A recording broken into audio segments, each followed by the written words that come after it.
Good afternoon. I'm Lyle Oxiger, Chair of the Board of Ames Community College. Call the meeting to order for the Ames District Board. First on the agenda, do I have a motion to approve the agenda? We have a motion and a second to approve the agenda. All in favor, please signify by saying aye. Aye. Opposed, same sign. Motion is carried. The consent agenda, item A. Minutes of the April 14th, 2021 District Board meeting. Item B, continuing employment of non-probationary faculty for 2021-22. Item C, renewal of probationary faculty and non-tenure, non-due process faculty for 2021-22. And item D, policy 2-400 class cancellation revision. These were all in your packets and for your review. So I would entertain a motion to approve the consent agenda. I would so move to approve the consent agenda. I second that motion. I have a motion and a second to approve the consent agenda. All in favor, please signify by saying aye. Aye. Opposed, same sign. Motion is carried. Public comment. I'm going to take the chairman's prerogative and add to the public comment portion of the meeting today. I'll read a statement. The public comment portion of the Board of Trustees of Ames Community College meetings is just that, a time for the general public to comment.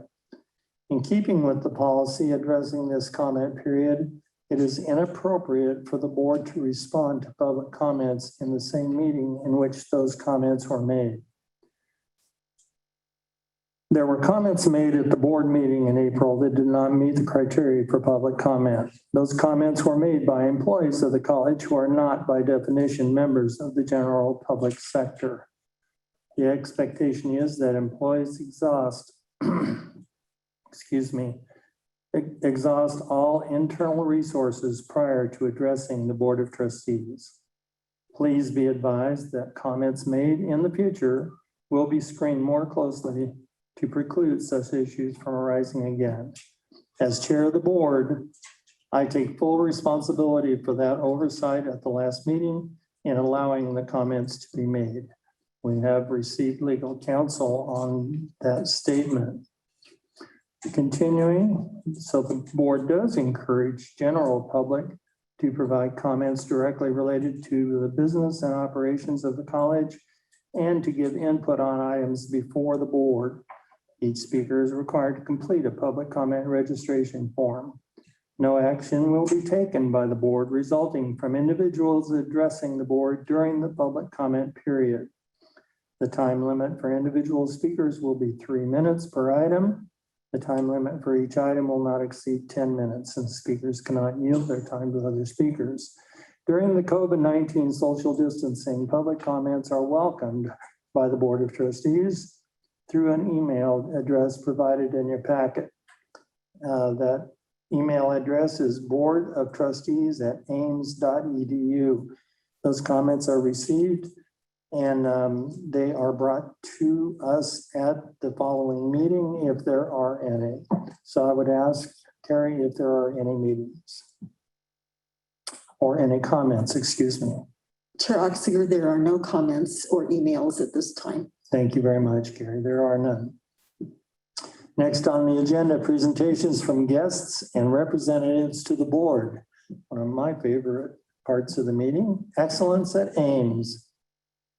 And I would ask Shannon McCaslin, Dean of Students, to come forward, please.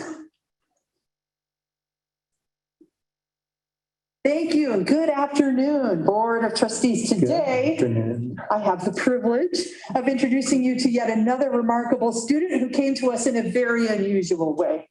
In fact, I became aware of the student due to her professional and compassionate patient care at a local hospital.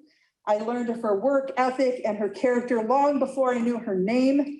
And that is because she cared for a member of our community and made such a difference that this member then told others about her.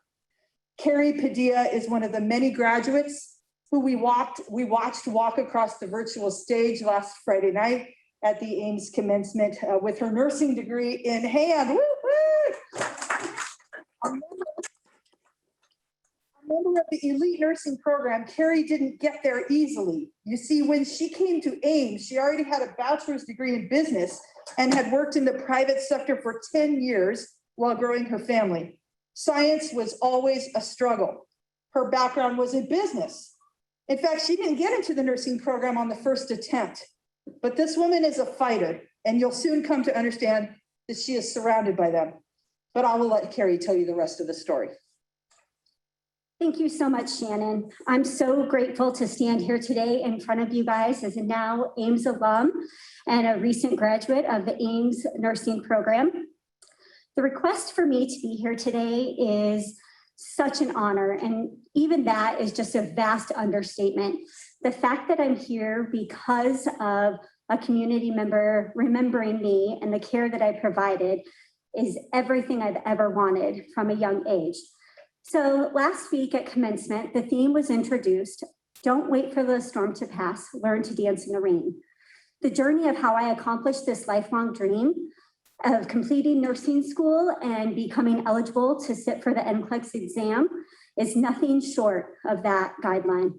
In fact, I would venture to say that there were times where the puddles were plentiful and I put on my rain boots and I just jumped right in. From the time that I was in early middle school, I wanted to become a nurse.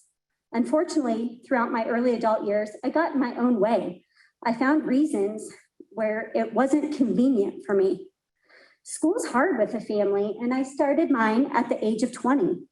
How would I ever find time to study and to be prepared to attend clinicals and to provide the kind of care that I always dreamed about providing? So I found myself lucky enough that, as Shannon mentioned, I found a great career in business where I worked really, really hard and I advanced really nicely. Unfortunately, that company decided that they were going to close their Colorado location and relocate to New Jersey. I was not interested in doing that. I had a young family. All of my family is here. So I decided to stay. What that provided to me was a very eye-opening experience. The experience that I hadn't had previously when trying to find a job. The experience was you had to get through the computer gatekeeper that said that you had a degree. You couldn't shake somebody's hand anymore and introduce yourself and show them why you would be an excellent candidate. You had to have a degree to get past that. So I decided I'd go to school. And I knew business. That was what I'd been doing for so many years, and I was good at it. So that's what I pursued. And in 2016, as Shannon mentioned, I got my degree, my bachelor's degree in business. But it was in that moment, the week actually leading up to graduation, that I knew that was not my path. That's not what I wanted for the rest of my career days. So I reached out, I did quite a bit of research, and then I reached out to Ames and I said, what will it take for me to get eligible to apply for the nursing program? And I worked with my advisor and we scheduled my prerequisite classes that I would have to take in order to be able to apply. And before my very last day as a college graduate with University of Phoenix, I actually started classes here at Ames. So no rest for the weary, just keep on going. That was my thing. So in spring of 2018, I applied for the nursing program here at Ames, and I was not accepted. And in that moment, I kind of thought, well, maybe that's not what was in my cards. Maybe that's not where I was supposed to be. I had a good job, I could provide for my family, but at least I tried. So I had no intention of applying the following year at all, until about a week before the deadline. And if you know anything about the nursing program and the application process here at Ames, you have to line up every hoop exactly and jump through it with no fear. And so in the 11th hour, I decided I don't want to not get in because I didn't try. One of my favorite quotes is, don't worry about failure, worry about the chances you miss when you don't even try. So I embraced it and I was accepted. So in 2019, yes, I started the nursing program and it was hard. It was really hard. As Shannon mentioned, Science is not my forte. It never has been. Nursing school is a different way of thinking. It's a different way of applying what you learn.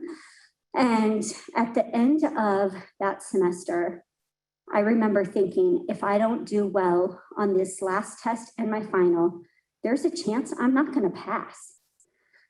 So I spent a lot of time in faculty offices with my nursing instructors.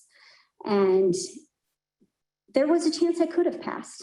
But in the event that I didn't, what was that going to do? It was going to tank my GPA. It was going to shatter my morale, and it wasn't where I wanted to be. So I decided to withdraw. And then I decided that I would do everything in my power to get me to the point where I needed to be readmitted. This was the first time Ames had ever done this, to be readmitted. And I spent that entire fall semester reviewing the content that I had learned that spring in the classes that I struggled in. And I made flashcards and I made posters and I did all of the things. And I met with the faculty and I showed them what I was working towards to ensure that I would be successful if they let me rejoin the program. And they did. And here I stand to you today with my degree in Associate of Nursing.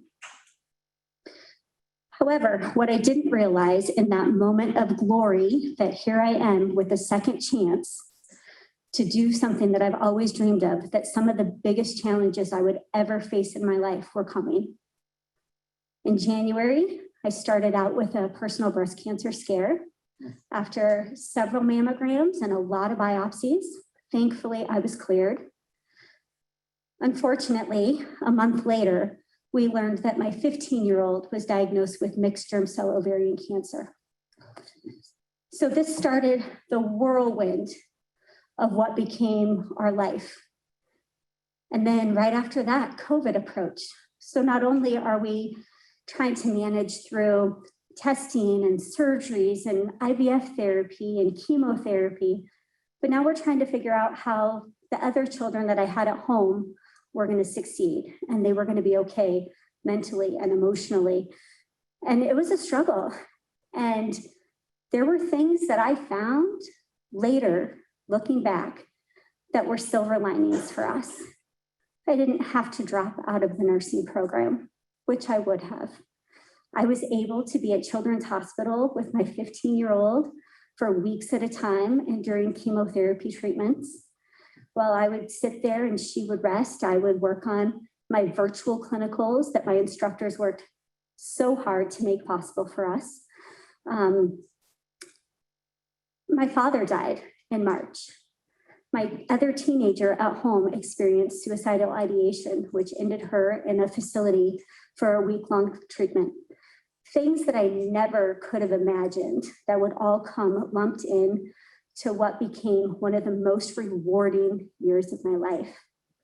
I chose not to just sit inside and watch the storm. We danced in the rain. We looked for the rainbows. We persevered. And I stand here today again with so much gratitude for the Ames nursing program and what it's lent to me. I have the knowledge now. I have the skills, coupled with my compassion and my empathy, to go out into our community and to provide the absolute best care that I can for our patients. So thank you so very, very much for the work that you guys put into this school and to these students, because it truly does make a difference.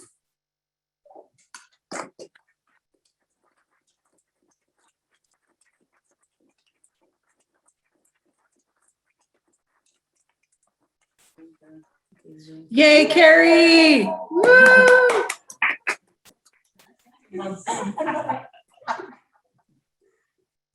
Somebody top that one. Mr. Chairman, Please, Dr. Peterson.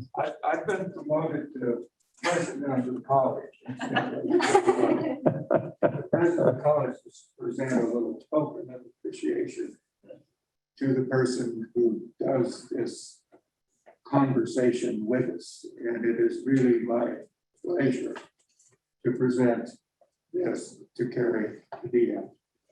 Now, I gotta tell you, there's part of this also, let me get up here where everybody can hear me, because I want, the reason that this lady, that I'm here, let's put it this way, is that maybe you all remember I had this little thing called heart failure back in the fall, and spent several weeks in the hospital. Well, the person who saved my life is right here. This is, she did it. It was absolutely her doings all the way through.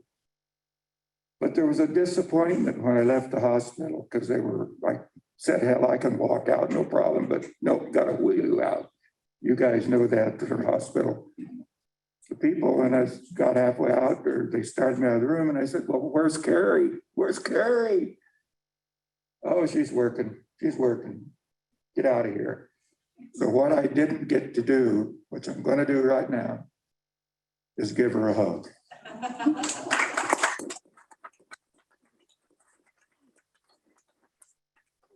Much for having me today.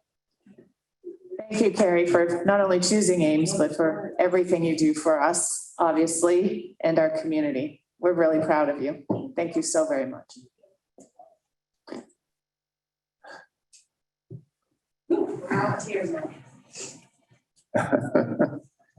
And incidentally, she was all worried whether she could make her talk and everything today. Boy, oh boy, did she do a good job or what? Wow. Mm. Yeah, these are definitely the moments that I look forward to. And thanks to Carrie for being here. Wow. I get myself together here. So now representatives to the board. First of all, before we continue, I'd like to say that Alicia won't be here with us today with the Student Government Association. Alicia graduated. Oh, So she chose graduation over being here. So good for her. So I just want to say, and if Alicia, if by some chance you're out there listening, we really, really do appreciate the job that you did as student government with Student Government Association over your tenure there. You did an amazing job, and you did it through difficult circumstances, serving the students and getting your reports to us, letting us know how they were doing, and all the things that you did, and you did it through the COVID pandemic and with all the struggles that so many of us dealt with in serving during that time. So thank you very, very, very much. But representing student government, so thank you. Representing the Student Government Association today is Angie Arecchio. Is Angie with us today? Hello, I am here. Thank you for having me. And just want to say, Carrie, you are an inspiration that we all can do it no matter what life throws at us. And I just wish you the best in your life and your career and your family. So thank you for that inspirational message. So appreciate it. So as you know, Alicia has gone. She got a new job this week and has left. And us, unfortunately, and I will be leaving as well, but I am standing in for her today to give you the report. And again, my name is Angie Arecchio, and I have served as the Executive Vice President of Finance for the Student Government Association this last year, and it's been my honor and my privilege to do so. I wanted to share some great news as we start looking ahead to the fall of 2021. We've recently recruited all new student government and campus activities program board members. This spring was our largest pool of applicants to date, with 39 candidates applying for the student leadership positions. So with that, I'd like to introduce the new 2021-2022 Student Government Association President. Her name is Lavon Quinones. Thanks, Angie. Hello, everyone. My name is Lavon Quinones. I'm a first-generation student, and this is my second attempt at Ames. I'd like to firstly give thanks for the second chance, especially because they don't come around often. And when they do, they aren't as open and welcoming as they are at Ames. Second, I want to humbly express my immense gratitude for the opportunity to serve as SGA president. This is a huge privilege and one I won't take for granted. I'm excited for the coming year to see where and how we can extend the reach of Ames in the community and to be a voice for my fellow students. Thank you. Thank you, Levon. We're excited to see the creativity and passion these student leaders have, and we're equally excited to see the great things they will accomplish in this upcoming year. In fact, many of these newly appointed leaders are here with us today to see the Board of Trustees meeting in action. If you all want to give a wave to the board, all of our new student leaders that are joining us today. All of the student leaders over this past year, despite COVID, worked diligently to reach as many students as they possibly could. I'm very happy to say that their hard work and efforts paid off. There were a total of 41 events held with 1,362 individual attendees. It was certainly an exciting year with some innovative ideas for programming and projects. In closing, on behalf of the SAIL student leaders, we would like to thank the Board of Trustees, Dr. Bornstein, and all the faculty and staff at Ames for their support and collaboration in making this year a success. We've enjoyed serving the students at Ames and are confident that the new incoming SAIL student leaders will continue to serve the needs of students and continue to build and foster these valuable relationships.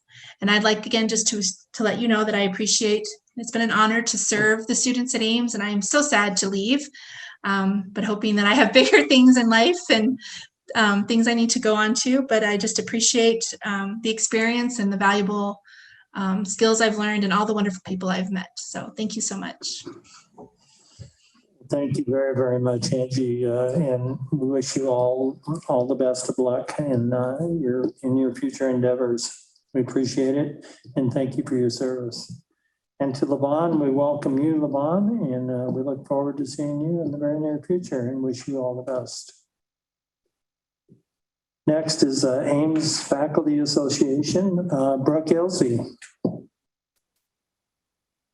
Hello, can everyone hear me today? No. Levon, I think you're up. Are you there? I couldn't really hear Brooke. It was really quiet. Sorry. Okay. Well, your picture is up. You're on the screen, so that's why I asked. So, Brooke, we can't hear you. I'm sorry. I have unmuted. Do you hear me now? Well, it's a little bit better, but we can see you now. Does that help at all? A No? tiny bit. Oh my goodness, if I just talk really loud? Give that a shot. I'm going to yell. Will that work? Yeah, I can understand you. Okay, here we are. Hi. This is my last meeting too. I wanted to say thank you to the Board of Trustees today, Dr. B, Ms. Schaefer Randolph. I have really appreciated being one of the full-time faculty reps to the board for AFA. I will be stepping away and into something a little different. I have joined the consultation team now, and Momita Roy will be joining the AFA rep position. So we'll have Mark Moody staying on, and Momita Roy will be the new full-time faculty rep to the board.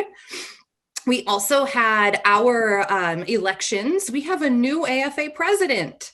So I wanted to say something about that today. We have Carrie Noble is our new president. And of course, I wanted to shout out to Allison Easley for all of the work that she has done as the AFA president. She really took that position and took it to an entire new level, put so much dedication and work into it. And I know that Carrie is ready to jump in and get going, and we're all very excited about moving forward. We have John Mangan still in as vice president, Grayson Brown will continue as secretary, Jennifer Markowitz, treasurer, and then I already told you about the faculty rep to the board. We also did our AFA faculty, or our selected full-time faculty, part-time faculty, and staff member of the year, which was, it's always fun to vote on some of our outstanding faculty members. Francie Rotini received the full-time faculty member of the year, while Tracy Warner was the part-time faculty of the year, member of the year. We we know they're always doing stuff. Right? Like, if you see anything, Francie Rotini and Tracy Warner are always on the front lines of innovative teaching, new teaching strategies, support for students. They are always really kind of setting and trailblazing the path for the rest of us. And so we wanted to thank them. And then we have Dana Jones as our AFA selected staff member of the year. And as you all know, Dana Jones is really like the liaison between the student and the faculty member. So we all work with Dana throughout the year. She is absolutely fantastic. Her professionalism, she knows she is an expert in accessibility, the support that she gives to students, the support that she gives to faculty. We just really wanted to make sure that that is known, and that is why we selected her as our staff of the year. Then there were just a couple things as far as accomplishments. We know that faculty members it's been difficult also with COVID this year and not being able to do a lot of the conferences that we normally would like to go to or present at. We had a lot lesser opportunities, I guess, for one, but we also know that accomplishments were going on in the classes more so than outside of class. But I wanted to let you know about Professor of Art, Sonia Pakune. Sonia Pakune was commissioned to do a 7-session ceramic masterclass for the Taosi Chuan Art Center in China. And what she did is she put together a 7-session master classes for them about how to create a strong story in an artist, how to do the research to include cultural and chromosomal things of your personality, include those in your artwork. It's in Jingdozhen, China, which is also the hometown of porcelain in all of China. So her being able to do ceramics and do a presentation in what is kind of a birthplace of ceramics is a really big deal. So Sonia, I think, will be continuing work with that. And then we also have Professor of Psychology on here, Pamela Lundberg. Pamela has done another presentation at the Society Behavioral Medicine Conference in April. So she likes to discuss about different framing, how we can, if we frame things differently in our lives, maybe we can accept them or persevere through some of these things. And so she was looking at it in regards to nutrition, how you can reframe fitness class attendance and performance, reframing it psychologically, the way we think of things, being able to persevere through maybe difficult things in our lives by reframing what it is that we're going through right now. I think this is something we have all really worked on during COVID. It's really helped us all by the way we reframe the situation that we're in. I thought this was very interesting. That is really all I have for you today. It's quite a short report, but again, I just wanted to thank all of you for dealing with me for the past 3 years, and I really appreciated getting to know each of you. I will miss seeing all of your faces, but I will still be attending in the background somewhere. So thank you so much. Thank you, Dr. B. Have a wonderful day. Thank you so much, Brooke. Any questions of Brooke? Good report. Well, seeing none, I just want to say thank you for all that you've done and for all your reports. We've enjoyed hearing from you at our meetings, and we will miss you. But we know you'll be in the background. So thank you very much. And I'd like to, if Carrie's out there, welcome Carrie Noble. We'll be hearing from you at our next meeting and subsequent meetings. So thank you again. Best of luck to you, Brooke. Thank you, Chairman Oxiger. Yes, ma'am. Next is the Ames Staff Association, Jen Seedorf. Are you with us, Jen? I am. Can you all hear me? There you are. Yes, we can. Thank you. Excellent. Well, good afternoon. I am so happy to see the sunshine today. I don't know about you, but I'm ready. I'm so ready. It's nice to be with all of you, Chair Oxiger, trustee members, Dr. B. Unlike AFA and SGA, our ASA leadership group is going to remain the same. Those of us who were actually scheduled to roll off this year, we all talked about it and decided that we would love to have another chance to hopefully connect with staff in person next year. So we are all going to take on another term and just continue the good work that the ASA leadership is continuing to do. So look forward to working with all of you.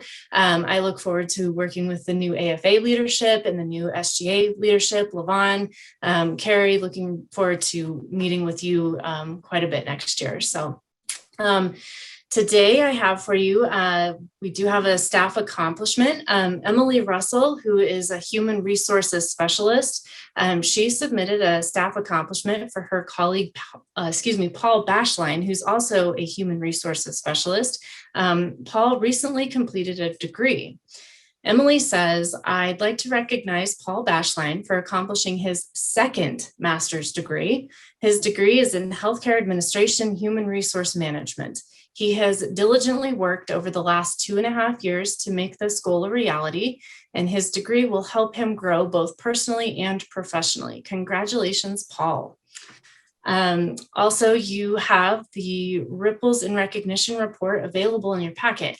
However, in lieu of reading a nomination today, I really wanted to just give an overall congratulations and huge shout out to the staff for their hard work, their dedication, and their ability to roll with the punches this year. We all know the saying that the only constant in life is change. And I don't know, I feel that that's pretty good, pretty fitting for what this year was for everyone. As we have read through the Ripples reports this year, staff have consistently gone above and beyond to ensure the needs of students and their fellow colleagues were not only met, but exceeded. And this was all done whether they were working in person, remotely, or a combination of both. So I sincerely hope that staff can take a little breath every now and then this summer, enjoy the Fridays off, and find some opportunities to recharge in the sunshine. So on behalf of the ASA leadership group and all of the staff, I just really want to thank the Board of Trustees for your support this year and the encouragement and the cheerleading that you all have done. And I wish you all a wonderful summer, and I really hope to see you in person again in August. So that's all I have for today. Thank you. Good. Well, thank you very much, Jen. Appreciate you as always. And yes, we look forward to seeing you in August as well. Take care. Have a nice summer. Thank you. You too. Okay, next on the agenda is action items. The first action item A is fiscal year 2021 to 22 faculty consultation agreement. Mr. Jensen. Mr. Chairman, members of the board, Dr. Bornstein, you have before you action agenda item 6A. This is our consultation agreement for the year. And this is a standard process that we do every year with our faculty. And in accordance with our policy, consultations are held between representatives from the college and the AFA. And included in this year's agreement are items related to salary increases, medical premiums paid by the college, contract days, academic year, and finalization of the work of reorganizing policy 4-705 and 4-706. Between AFA and the Board of Trustees. This agreement has been ratified by the AFA.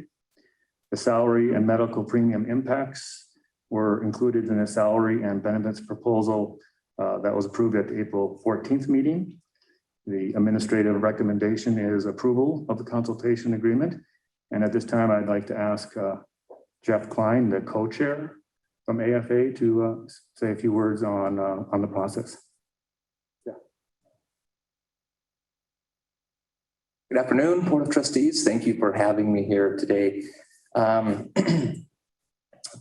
So we would just like to thank you for the opportunity to have this process, this collaborative and unique process called consultation. It really has been a wonderful thing. And so really I'm here for a couple of reasons. One, as co-chair of the faculty consultation team, but also on behalf of the full-time faculty. So I would just like to again say thank you for this opportunity.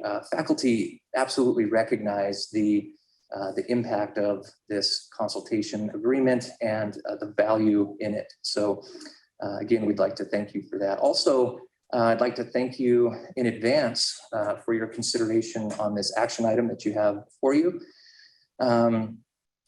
Please let me know if you have any questions. I'd be happy to answer those the best I can. Yes. But that will stand for any questions the board members may have. All right, well, thank you, Chuck. Thank you, Mr. Klein. I appreciate it very much. Do we have any questions?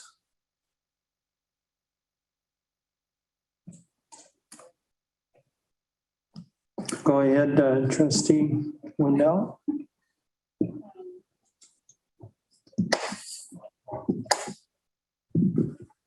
Thank you. It might be just overviewing what we're looking at. It is your intention to delete all the 4705, I think 706, and then insert the potential faculty and administrative consultation, and it's just XXX, or I guess I'm confused of what I am approving or looking at. The work that faculty consultation has been working on was to revise policy 4-705 and 706. And resulting of that work is a new policy. And the XXX is because as they get renumbered when they get moved forward into the new numbering. But yeah, it was creating a very concise policy, which has been supported by 3 procedures. And that's what's before the board today is the policy. But it is referenced in there that the procedures support the policy. That answers my question. All right, thank you. That's a good question. I think we've seen that before where we have taken procedures and moved them into policies, and a simplification of the whole process. So, but great question. Thank you. Any other questions? Mr. Chairman, I would move that we approve item number 6A. Okay, we have a motion to approve item 6A. Do I have a second? Second. We have a second to approve item 6A. Any further discussion? Hearing none, all in favor, signify by saying aye. Aye. Opposed, same sign. Hearing none, the motion passes. Thank you very much. Appreciate it. Thank you, gentlemen. Item B, fiscal year 2021 to 22 budget approval. Mr. Jensen, you're up again. All right, let me switch pages here. Mr. Chairman, members of the board, Dr. Bornstein, you have before you agenda item 6B. This is the budget for the fiscal year 22. And again, this is a journey we've been on since November as we take the steps through talking about budget assumptions, talking about tuition, talking about salary, and then the budget presentation last month at the work session. So again, it's a combination of a lot of work and a lot of time on a lot of people's parts for the last number of months. And with that, I, of course, would love or take the time to really thank my team, Kaylee Block, our budget director, and the whole fiscal team, and all the departments. I mean, it's a collaborative approach across the college to build the budget. And so before you have the budget. As we talked during the work session last month, I've made no changes since that presentation. What's presented to you in this budget is as we talked about at the work session. And like I said, I've made no modifications to it. And so as it stands, it is $150,252 or $2,200 budget for the next fiscal year. And so the administrative recommendation is to approve the budget. I stand for questions. Okay, thank you for that, Mr. Jensen. And thank you for all the hard work you put into this and your presentations in previous work sessions and meetings. It's obvious there's been a tremendous effort made to put this together. So I think it represents the very healthy financial status of Ames Community College and all of the work that has gone into it, not only by the people here today, but by previous boards and previous staffs to get Ames to this point. So I think it's a very impressive budget, very sensible budget. And I will certainly be supporting it. Is there any other questions? Are there any questions? Any other comments? Okay. Then I need a motion to approve item 6C. Oh, go ahead. Go ahead. You go. Item 6B, sorry. I have to look what it is. I motion that we approve the what is it? C, I think. 6C, No, B. 6B. I misspoke. 6B. 6B. Yep. Do I have a second? Second. I have a second to approve item 6B. All, I'm sorry? Yes, yes, we do have a second. Okay, if there's no further discussion and all in favor, please signify by saying aye. Aye. Opposed, same sign. Okay, that motion carries. Congratulations. Thank you, Mr. Jensen. Thank you, Mr. Chairman. Okay, action item 6C, fiscal year 2021 to 22 appropriation. Mr. Chairman, members of the board, Dr. Bornstein, you have before you agenda item 6C. Now that you've approved the budget, now statutorily, you have to approve the appropriation, much like the legislature appropriates money. So this is the statutory requirement to do that. And so the recommendation, of course, is to approve this action item. Okay, are there any questions? I guess if we don't approve it, well, we don't have a budget, right? I guess not. Then we don't have spending authority. We just shut Okay. down. Well, do I have a motion to approve item 6C? I would move, Mr. Chairman. I'm sorry, Gene. I would so move for approval of item 6C, the appropriations for the budget for 2021-22. Okay, thank you very much. Dr. Peterson, would you like to second that? Second, I'll second. Okay, we have a motion and a second for item 6C.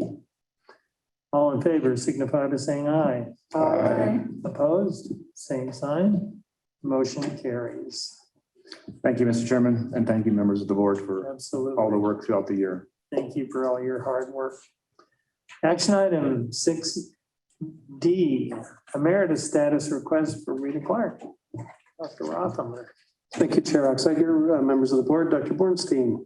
Rita Clark has been with Ames for 23 years before her retirement as professor of psychology.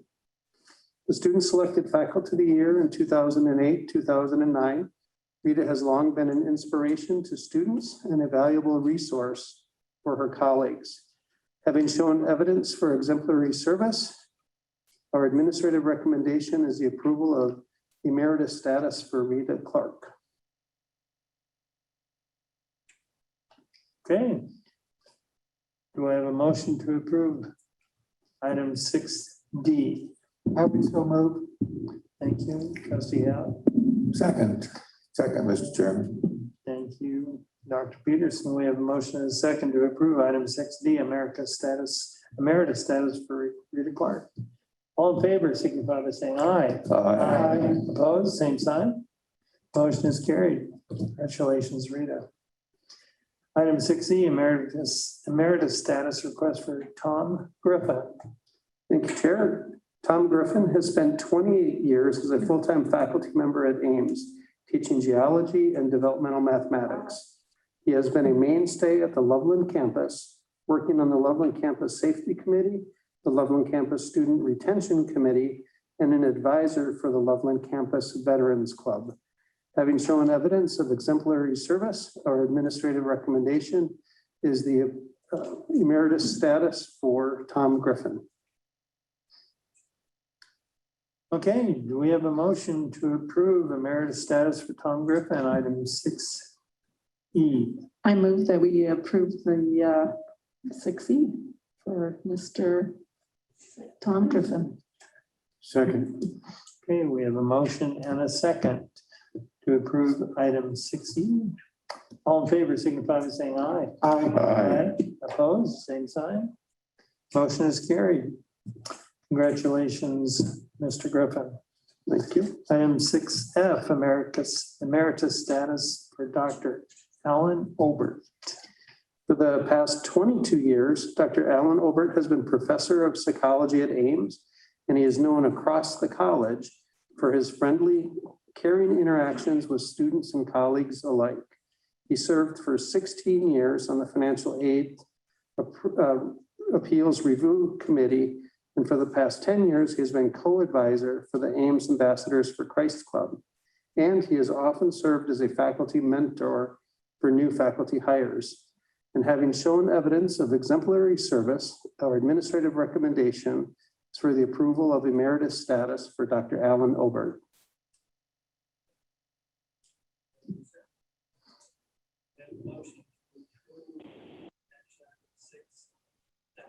I so move. Second. And we have a second. All in favor signify by saying aye. Aye. Opposed, same sign. Motion carries. Congratulations, Dr. Alan Obert. Action item 6G, emeritus status request for Jeff Reynolds. Thank you, Chair Exeger. Jeff Reynolds has been a faculty member and administrator for Ames over the course of his 28-year career at Ames. He was an early adopter of online teaching at Ames, and his teaching focus for the past few years has been in online sections of history and humanities. So having shown evidence of exemplary service, our administrative recommendation is the approval of emeritus status for Jeff Reynolds. Okay, do we have a motion to approve item 6G, emeritus status for Jeff Reynolds? Mr. Chairman, I would move that we approve item 6G, emeritus status for Jeff Reynolds. I second that motion. We have a motion and a second for item 6G, Jeff Reynolds. All in favor signify by saying aye. Aye. Opposed, same sign. Motion carries. Congratulations, Jeff. Action item 6H, emeritus status request for Karen Robinson. Thank you. Karen Robinson has taught mathematics at Ames Community College for more than 30 years, helping countless students find success in everything from gateway college math courses up through the highest levels of calculus and linear algebra. In 1996, she won an Excellence in Teaching Award, and she earned a reputation as an exceptional teacher and a supportive, inspirational colleague. Having shown evidence of exemplary service, our administrative recommendation is for the approval of emeritus status for Karen Robinson. Okay, do we have a motion to approve action item 6H, emeritus status for Karen Robinson? I would so move that we approve emeritus status for Karen Robinson in item 6H. Do we have a second? I'll second that motion. We have a motion and a second to approve action item 6H, emeritus status request for Karen Robinson. All in favor signify by saying aye. Aye. Opposed, same sign. Motion is carried. Congratulations, Karen. Action item 6I, emeritus status for John Schultz. Thank you. John Schultz spent 24 years teaching at Ames Community College in the electronics, technology, and mathematics departments. His main focus was always been on the students. In addition to his ever-present support on campus, John also volunteered as a tutor at the Greeley Evans Alternative Program to help students who needed support beyond the traditional high school setting. Having shown evidence of exemplary service, our administrative recommendation is for the approval of emeritus status for John Schultz.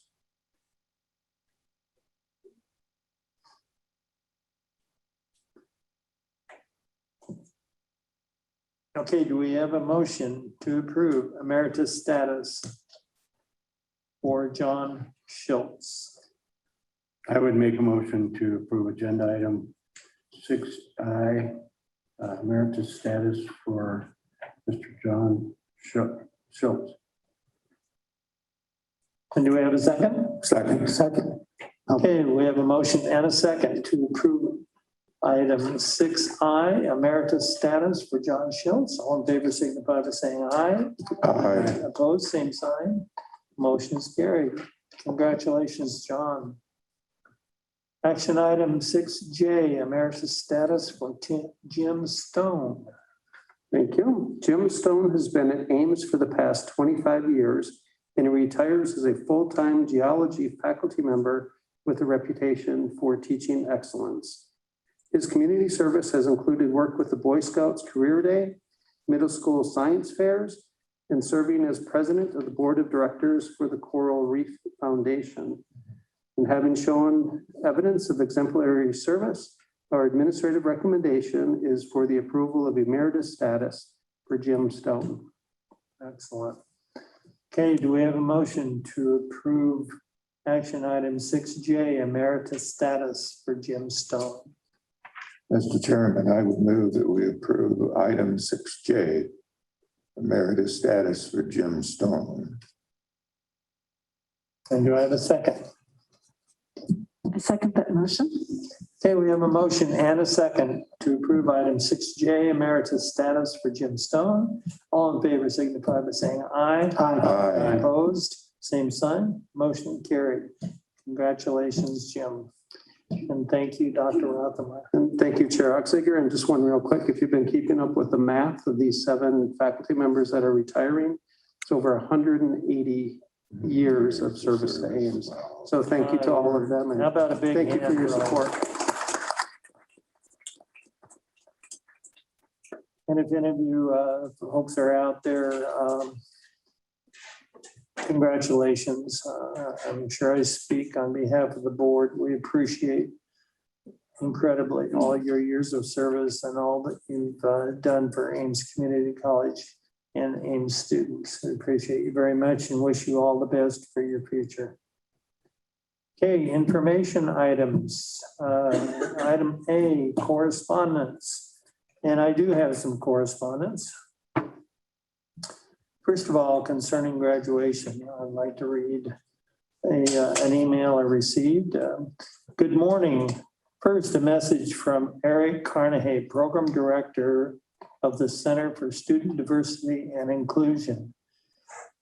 It states, would you please send my warmest regards and deepest of thanks to trustees Wendell and Hal for joining us last week at our virtual celebrations last week. It was such a joy and honor to have them welcome the audience, congratulate our Ames graduates, and to participate in the celebrations. On behalf of the CDI, I would like to express my appreciation to the both of them for joining and for their flexibility and patience as we navigated the Zoom space environment together. Second, I will see you all tomorrow at the Facilities and Operations Show. So if you're out there, you hopefully are looking at us. So thank you very, very much. Thank you to trustees Wendell and Hal for attending the celebrations and participating and representing the board and the college. Thank you very much. And certainly thank you, Eric, for your email and recognizing them. Next, I would like to,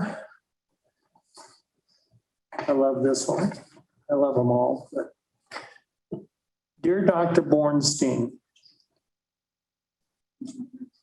thank you all. Thank you for all you do for our Ames community. During these difficult times, the only voices you might be hearing are the squeaky wheels. But I want you to know there are just as many of us, if not more, who value what you are accomplishing on our behalf. The constant decisions you face are not black or white, right or wrong, one size fits all. Instead, they demand multi-layers and directions to adequately address the ever-changing world we live in. Please know I am honored to work under your leadership and trust your ability to guide. Remember to take care of yourself, stay the course. And that person requested their name not be mentioned. So as you know, we all echo that. We appreciate you very much for all that you do. Thank you, Dr. Bornstein.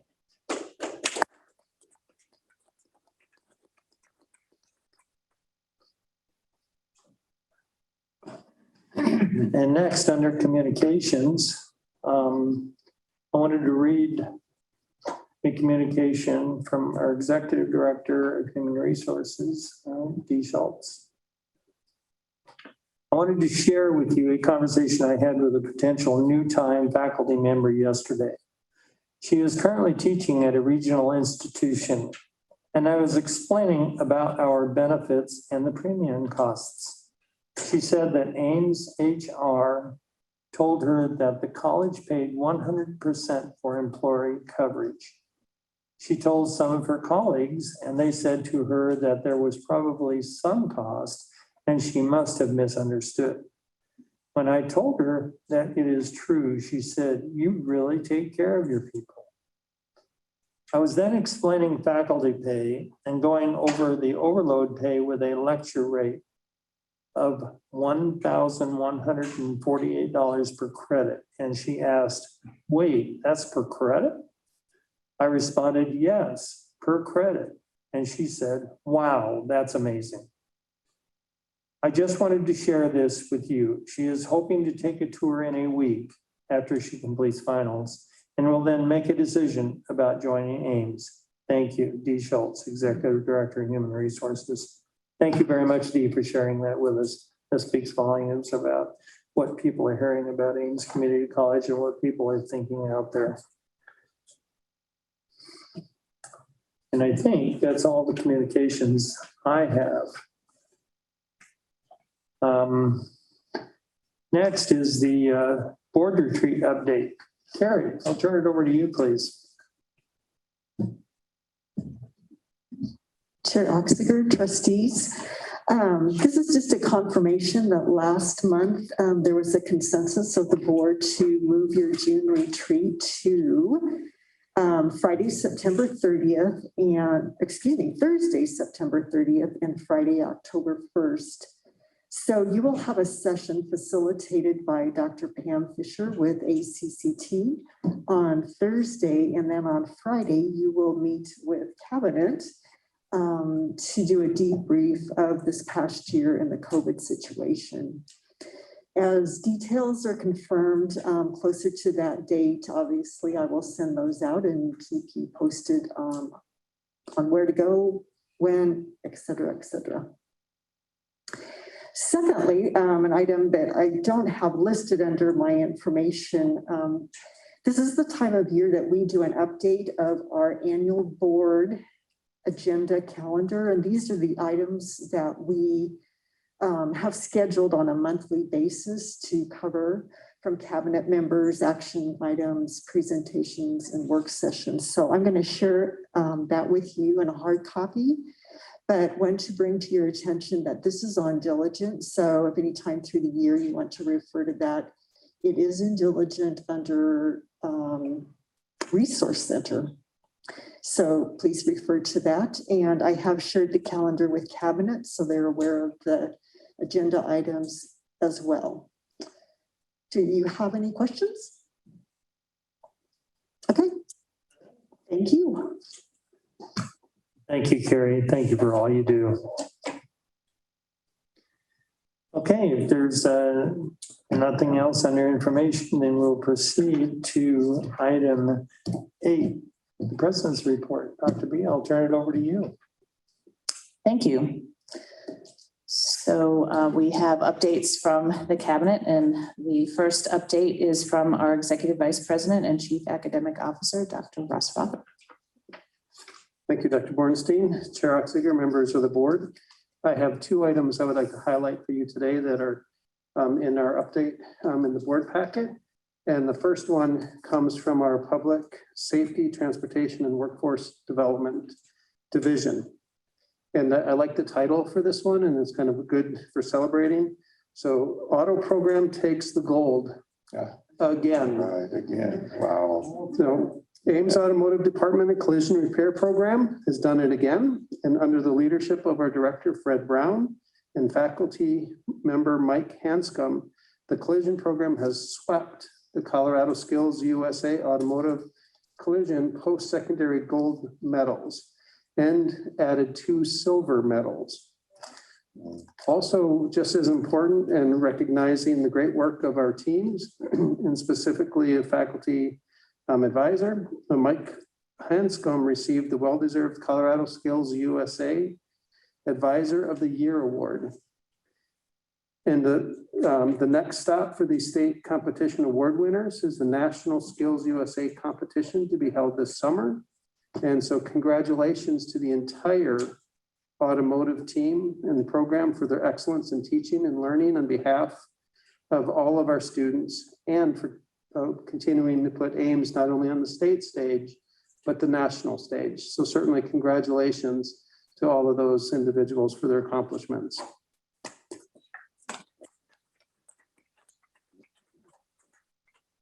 And then separate from, in addition to the update of our Higher Learning Commission work for their assurance argument that's due June 22nd or June 2022, we also have an HLC visit happening this summer, and it's regarding the multi-sites because we have more than one site where we offer degree programs every 5 years. At a minimum, HLC comes and visits those sites just to ensure that we're doing what we're supposed to be doing. And the report for that was just written and completed. And we're looking forward to hosting them on June 15th and 16th of this summer. And an HLC peer reviewer will be visiting the Flight Training Center, as well as our Fort Lupton campus. And they'll be meeting with the campus executive directors, the chief academic officer, faculty, students, as well as representatives from our student services area, as well as our high school programs office. And also, you know, besides this being truly compliance work, this really gives us the opportunity to highlight and quite honestly show off the amazing facilities and programs, and most importantly, the people that we have here at Ames. So another great opportunity for us to share with the Higher Learning Commission the great things that we're doing. And that's all I have for you this afternoon, Dr. Bornstein. Any questions for Dr. Rothman? No. Thank you, Russ. Next, okay, they know their order. So Chuck is coming up with a budget update for the month and the progress report on the naming and recognition for Welcome Center areas. We'll keep things moving right along here.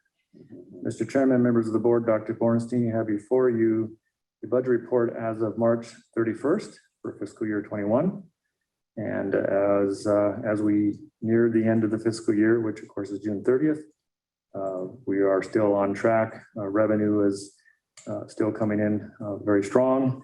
Our expenditures are on track. And so I have no issues or concerns to bring before the board at this time for the budget report as of March 31st, and I'll stand for questions. I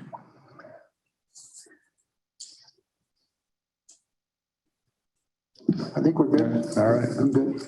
Thank you, Mr. Chairman. One other quick update, as I'll continue to report during my VP report each meeting, just to update on our naming project that we're working on with the foundation. As we stand right now, we have a little over 123,000 committed and approximately 25,000 in the works. So the project is getting off to a good start.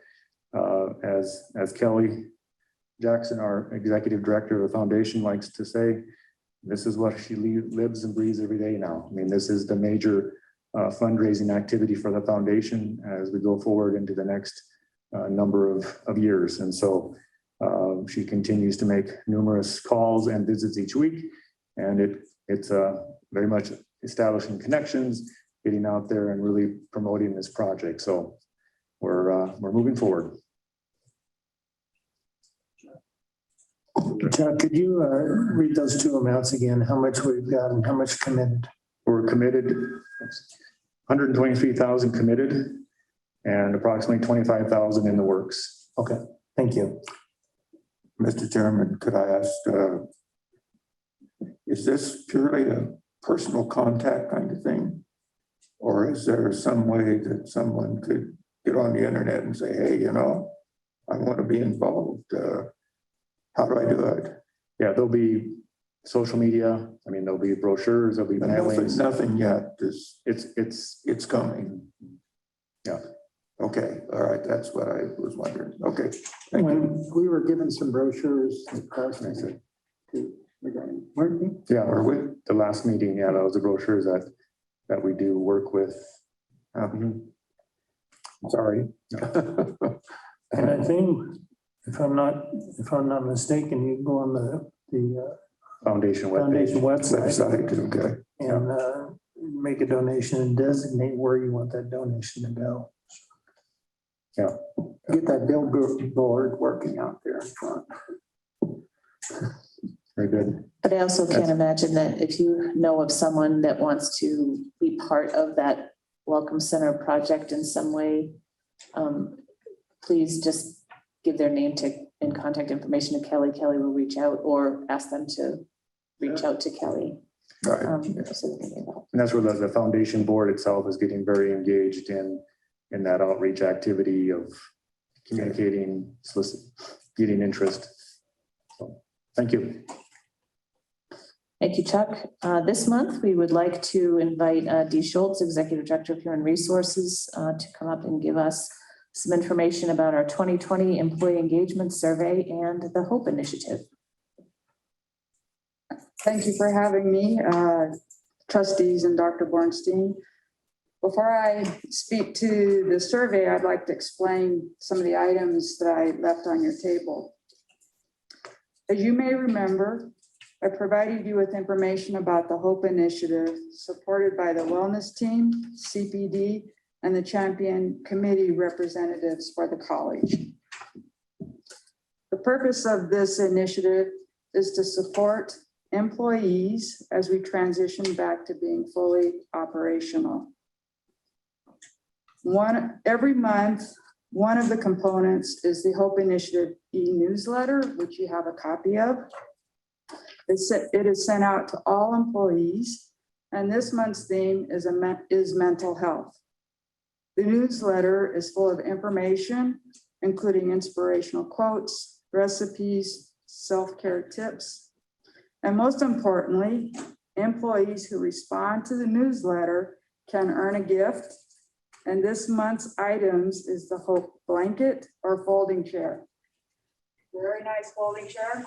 And a blanket. So this is kind of a message to employees as well. Read your HOPE newsletter and reply to CPD to claim your gift.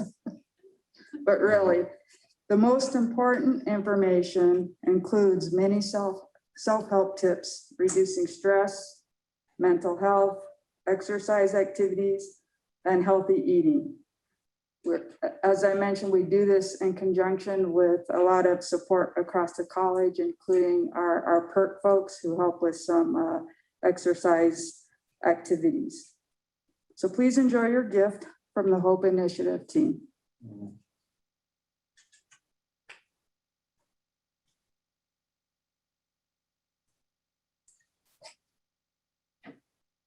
So I will move on to the employee engagement survey. Ames completed the employee engagement survey in 2017, 18, and again in November of 2020.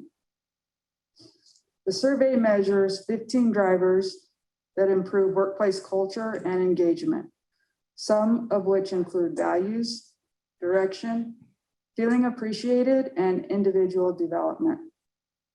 The results were amazing considering the circumstances we have been in. I was concerned that engagement and feeling connected would take a big hit due to the pandemic and our new working environment. However, as you can see from the results, we have a lot to celebrate. Our overall engagement rates have gone up 4%, from our prior survey, placing us at the 69th percentile with an overall engagement rate of 58%. The survey asks a number of questions where employees respond with their level of agreement, and then based on their response, are able to elaborate or provide comments.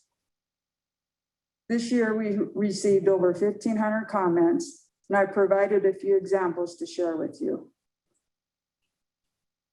This slide shows some of the areas of opportunity that we have with a focus of understanding the day-to-day operations, don't know much about or who Cabinet is, and addressing change.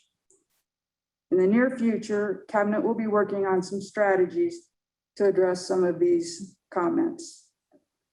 There's always room for improvement. I just want, as a side note, wanted to make a comment that we hired just over 160 new full-time and part-time employees during this pandemic. They were hired in a remote environment, and many of them remain remote in their new role. We also received comments to celebrate. This depicts the top scored category under helpfulness with some example statements such as supportive managers. The clued-in employees category is the area that had the most movement, most positive movement, and this is reflected by these comments of understanding initiatives, direction, and future goals.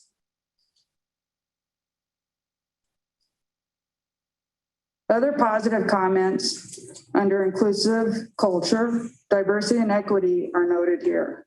The quote that really hit home for me is the first one here. Pride in being a part of such an awesome team, caring and knowledgeable supervisors, flexibility in hours, interesting and challenging work, always learning new things, stability, inclusive culture, beautiful campus and facilities, informed handling of health issues. This quote says a lot about our community of care and resilience of the Ames family during this past year. So I would say that overall, we had a very positive engagement survey, and it's due to the dedication of those faculty, staff, and administrators who appreciate the large and small accomplishments during this challenging time. And those who worked extremely hard and stayed focused on our mission and vision to support our students, community, and colleagues. Because of this dedication, I'm excited to announce that the Denver Post just announced last week that Ames has been awarded the 2021 Top Workplace.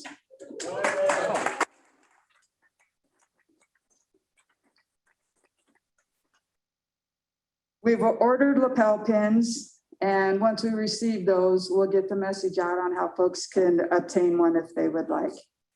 Thank you for your time.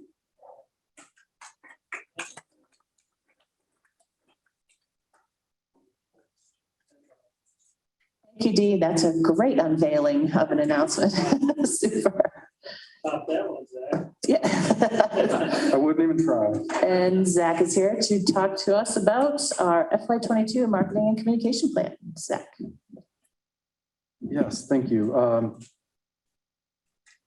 Wait for that for a second. And before we get into the 22, I'm just going to kind of cover some data on what we've been doing from July 1 this fiscal year through March 31st, once that's up. And I think you have all the slides anyways.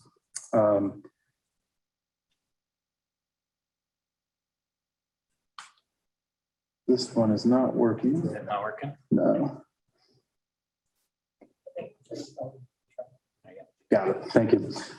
Website traffic. Obviously, we talk a lot about the website and the critical importance of it. From July to July 1, March 31st, 1.3 million sessions on the website from just under 600,000 different users. So we continue to drive a significant amount of traffic to the website. Where did they go? 796,000 went to the homepage.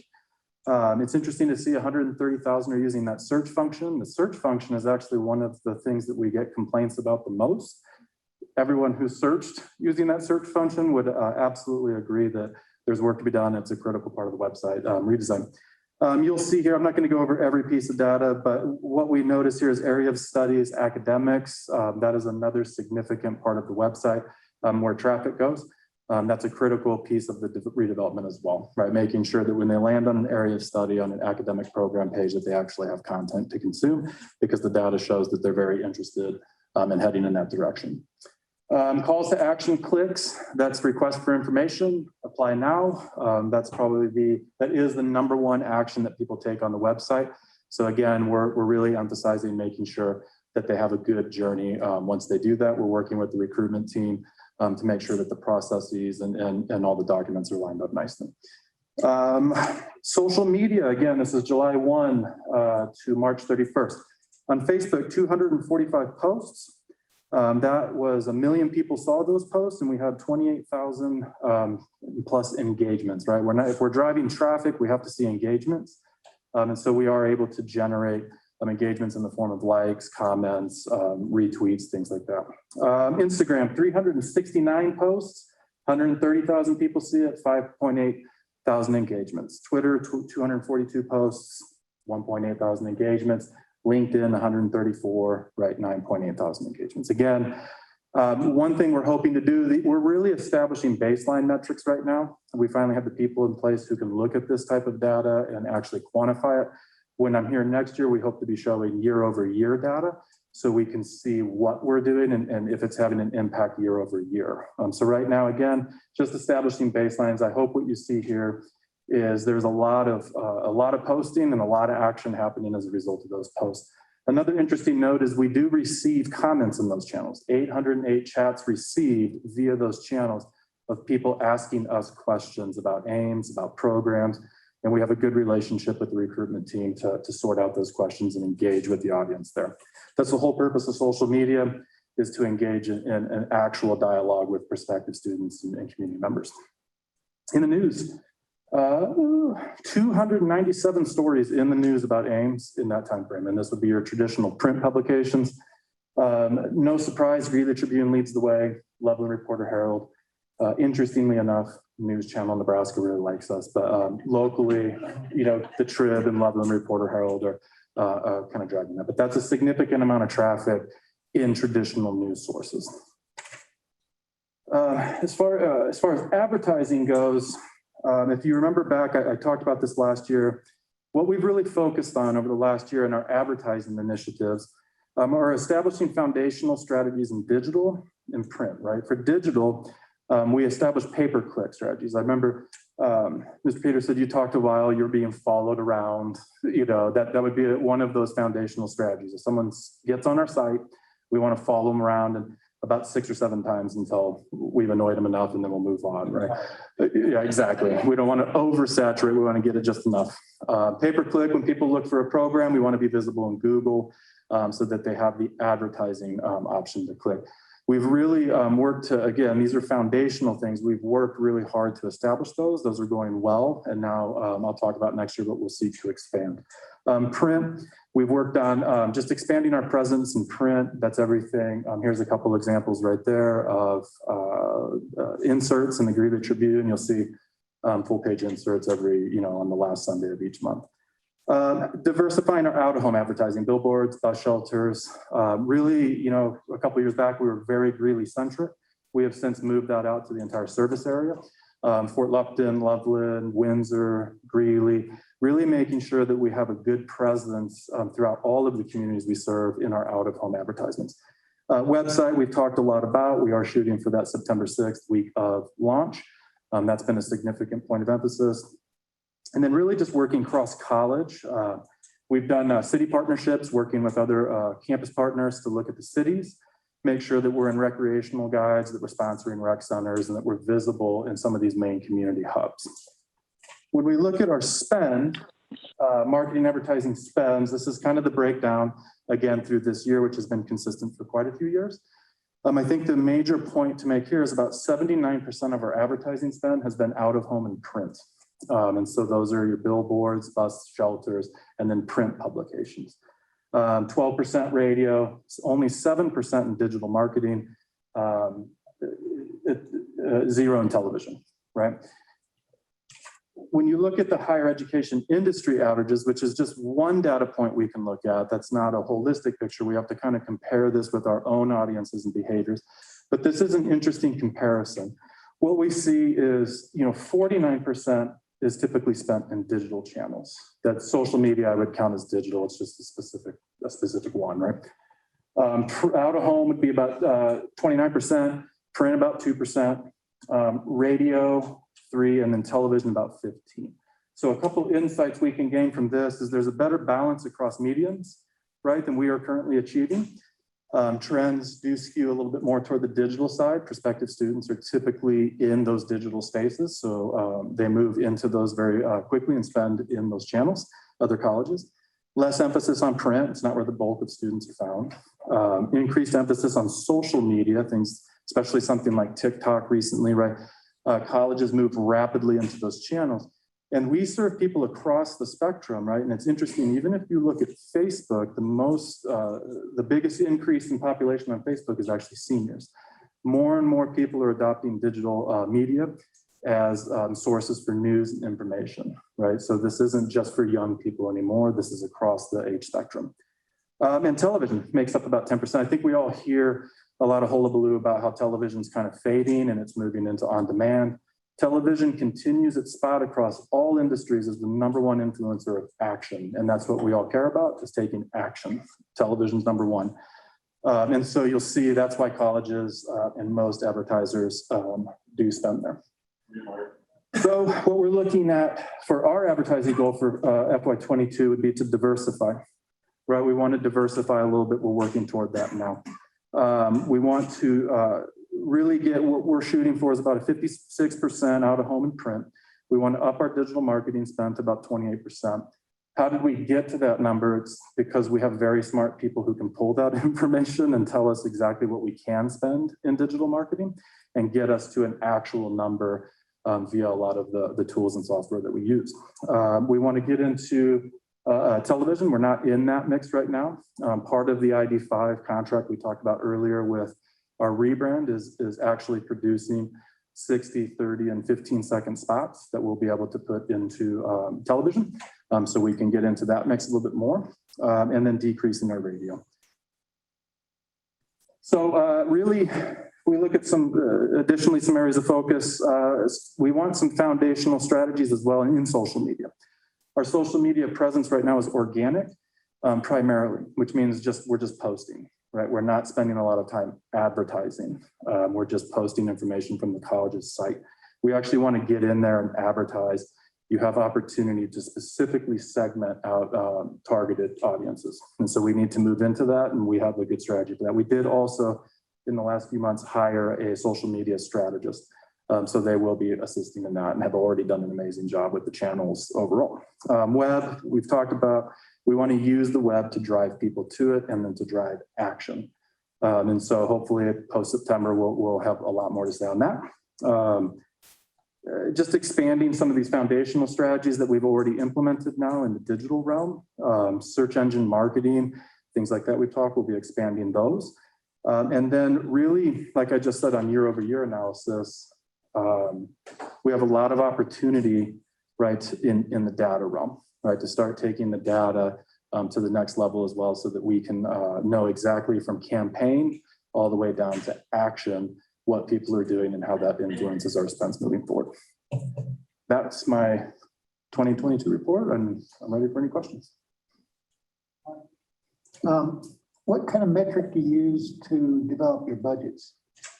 Right now, we would just look at sorry, my brain's not catching up to the question, but our cost per lead would be one, right? We know how many people we have, what it's cost us to get those people. So if you want to maintain right, what that level's at. And then if you want to grow, you Sure. kind of break that down and expand. Yeah. Okay.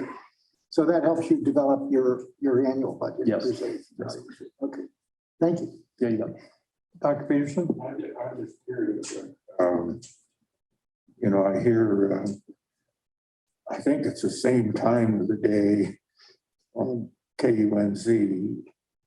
Ames is the sponsor of, and I don't remember now what it is. Is that deliberate or just happenstance? Yeah, that would fall under our radio spend. I know, but do you focus on that particular program, for instance? That one's going to be spread throughout the day, right? So we work with the media buyer who then takes our radio spend, specific channels that we've selected based off of demographics, and then they'll pick the spots, right? Based off of metrics like how many people are listening, when is this demographic listening, and they kind of filter those spots throughout the year into our spend. Does that make sense?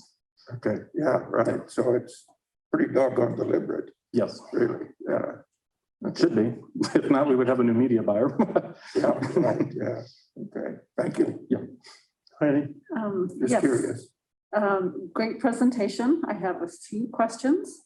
On the website traffic, the 25.1K actions people took, actions to click or whatever. Mhm. Do you have any comparison from other community colleges? That'd be interesting. Yeah, That's probably hard to get. yes, that's where that's probably, yeah. it'd be very hard to get. They would have to trust us with that. Right. That's not public information. We Right. use Google Analytics for that. And then one easy question, and then I have another one.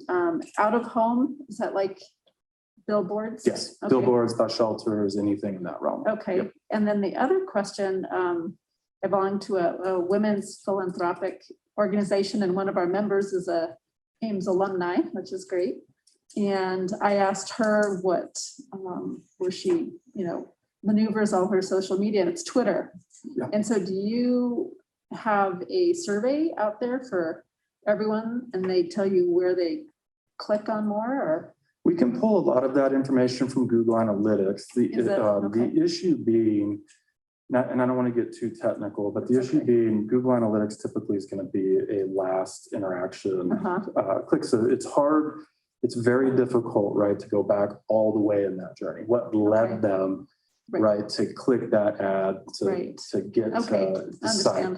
But that's all stuff when I'm talking about the data and sophistication. As we've been working on this foundation, that's all kind of the next level of stuff that we actually want to get back to. Eventually, we should be able, right, to get from a general awareness to a specific campaign all the way down to an enrollment. And we should be able then to have a lot better data on where we start investing. We know that this leads to this amount of dollars, right? And so we want to invest a little bit more here. I would say we're not there yet, right? We're kind of establishing a lot of these foundational initiatives, including data, and eventually I hope to have a lot better answers. Great presentation, very exciting. Thank you very much. Good job. Awesome, thank you. Thank you, Zach. And Dr. Weisgeber would like to give some highlights on the SACE division and an enrollment report.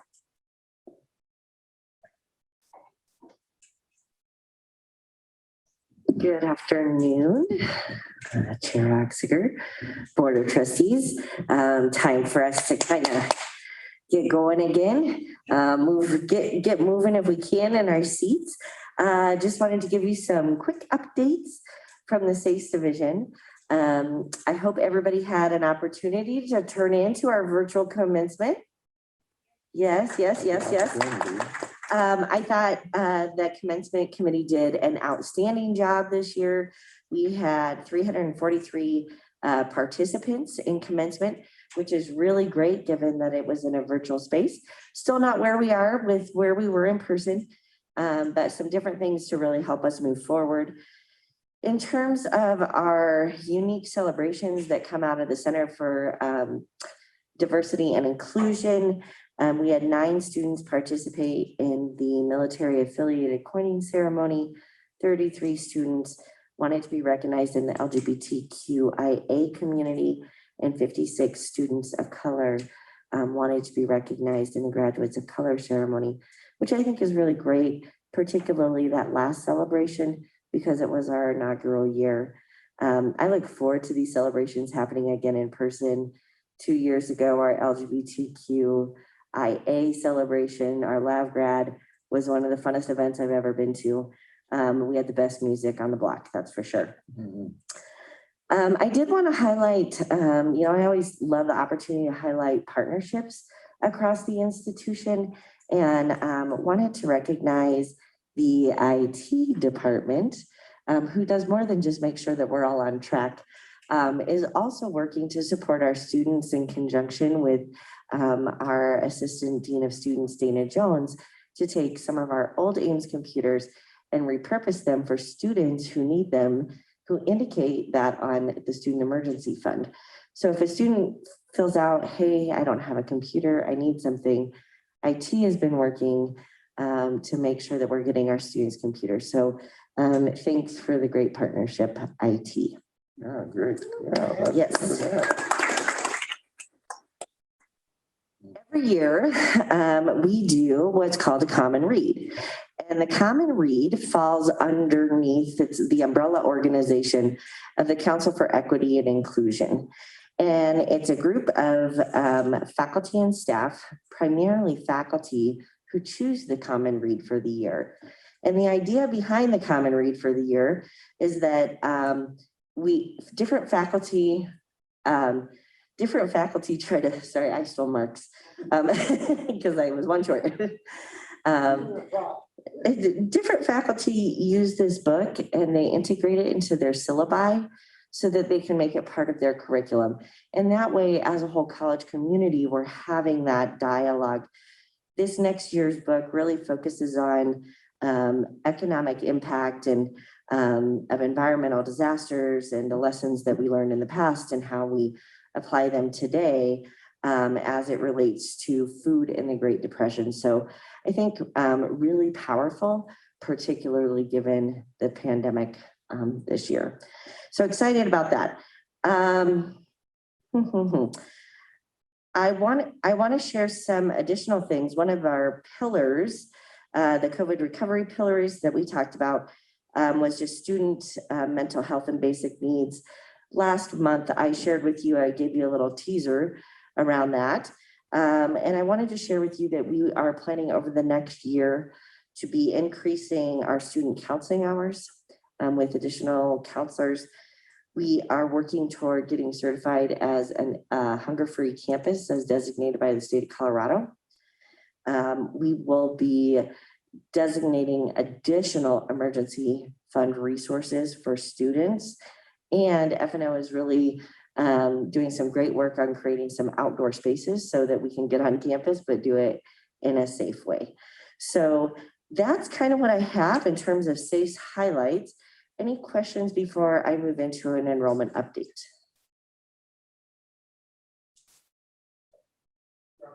Drum roll, drum roll. Okay, so in your packet, you have 3 pages of enrollment update. Very similar to the budget update that Chuck provides every month. We're not going to see a whole lot of change in fall. Those numbers are already submitted. Spring, we see a little bit of change in the numbers that we talked about last month. And the reason we see a little bit of change is because students are still, at this point, we're still withdrawing, dropping, moving around a little bit.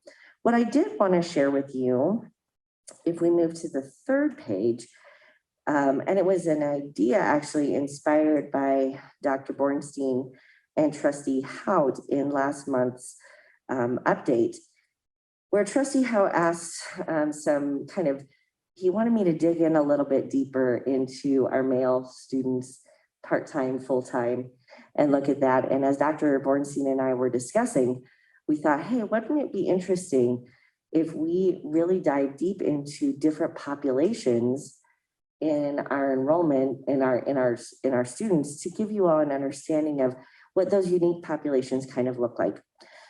So I'll set the context for you. This is a deep dive into male students. The reason I chose male students this time was simply because Trustee Hout asked about it, and I thought, well, this is a great way to answer his question. I can share with you that this is a whole data set. So Earlier today, I talked about this idea of iPads or required data sets. This is not that. This is the messy kind of muddy data. This is the data of everyone who attended that year. So this is going to give you an idea of who really is here and who isn't here and what do they do and what do they not do, specifically as it pertains to our male students. So if we look at this, we have some, I would just share with you some totals for college level. In 2021, we had 2,168 total male students. And in the high school level for 2021, we had, we have 1,424 students. So I set that as context because the rest of everything you see is really around percent of change. So we're looking back from last year to this year. What is the percent of change from our men that are in high school, our young men in high school? The percent of change there looks like we went up in 2021 with our high school students, but in our college students went down pretty significantly. The same would be true for our college students when we look at that full-time equivalent, so that's 30 credit hours a year. When we look at percent of college level males full-time by year, what you're going to see here probably kind of makes you go, what the heck is going on?